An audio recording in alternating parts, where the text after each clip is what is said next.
Картошкадан котлет істеуді көрсететін боламын. Картошкамызға ыдысымызға салып, тұзымызды салып, газге қоятын боламыз.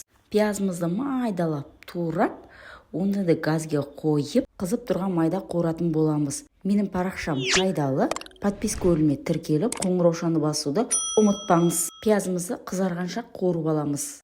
Картошкамызды суынан бөліп алып, подливін салып, дәміне қарай тұз, бұрыш салсаңыздар болады. Мен укроп салдым. Комментарийға керемет лайк басып қойсаңыздар мен үшін өте маңызды. Қазақша каналымның дамуына өз үлестеріңізді қоса кетіңіздер.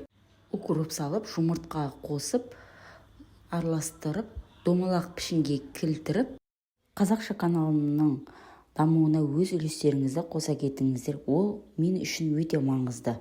Қызық тұрған майға екі жағын қуырып аламыз. Тез піседі. Подписка бөліміне тіркеліп, қоңыраушаны басуды ұмытпаңыз. Біріншілерден көру үшін рахмет.